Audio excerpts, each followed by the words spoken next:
नमस्कार, मी रत्नमाला. स्वागत आहे तुमचे माझ्या मी रत्नमाला या यूट्यूब चॅनलमध्ये. 2 दिवसापूर्वी खूप थंडी होती, पण आज खूप आभाळ आलेले आहे. सकाळी सकाळी खूपच धुके होते, त्यामुळे आज थंडी कमी आहे.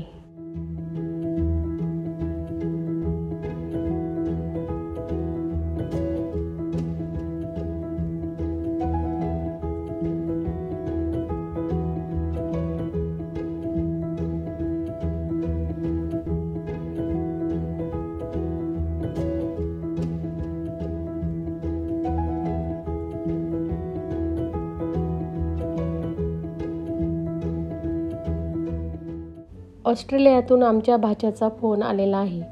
आमच्या नणंदबाई आमच्या दादांशी म्हणजेच माझ्या सासऱ्यांशी फोनवर बोलण्यास सांगत आहेत.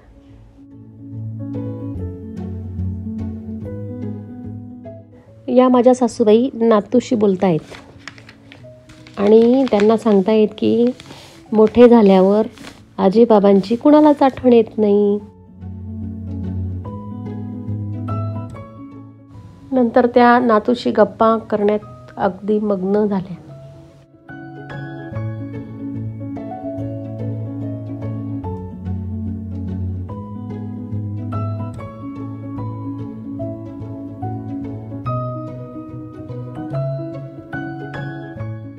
सकाळची झाडझूड उरकून मी आजच्या रेसिपीला सुरुवात केली. आज मी बनवणार आहे गाईच्या खरवसाच्या वड्या. गाईच्या पहिल्या 2 दिवसाच्या दुधानेच या वड्या तयार होतात.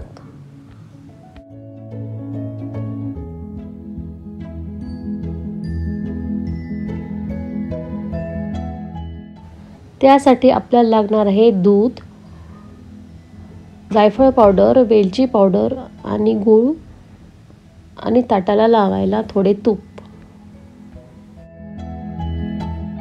सर्वात प्रथम गूळ, जायफळ पावडर, वेलची पावडर टाकून चमच्याने पूर्णपणे विरघळेल तोपर्यंत ढवळत राहावे.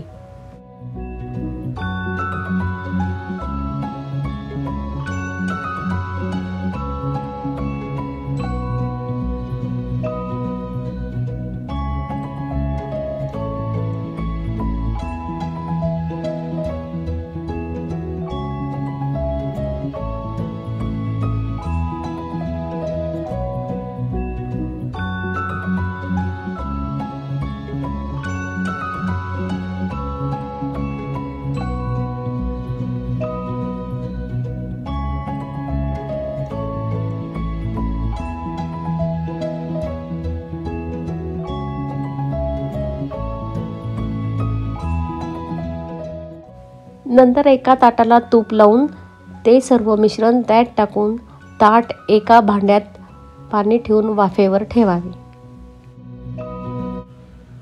गाईच्या व म्हशीच्या सुरुवातीच्या दुधाला खरवस, गोरस, त्याचप्रमाणे खानदेशात खिरूज असेही म्हणतात. हे दूध रोगप्रतिकारक क्षमतेला वाढवते, त्याचप्रमाणे वजनही नियंत्रित करते. शरीरातील ऊर्जा व शक्ती सुद्धा वाढवते. या दुधामुळे रक्तातील ऑक्सिजनचे प्रमाणही वाढते. 20 ते 25 मिनिटात या वड्या पूर्ण तयार होतात. पूर्ण जायफळ आता वरती आलेले आहे. आपण आता चाकूने त्याच्या वड्या करून घेऊ.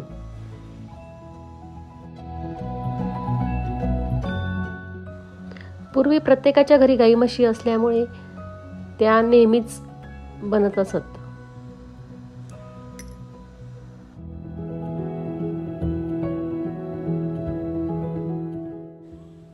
सर्व वड्या आपण एका ताटलीत किंवा एका भांड्यात काढून घेऊ.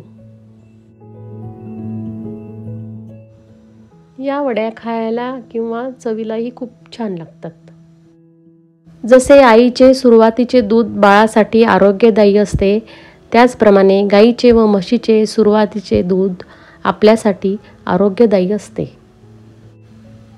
माझा हा व्हिडिओ तुम्हाला आवडला असेल तर माझे चॅनल लाईक करा, शेअर करा आणि सबस्क्राईब करा. धन्यवाद.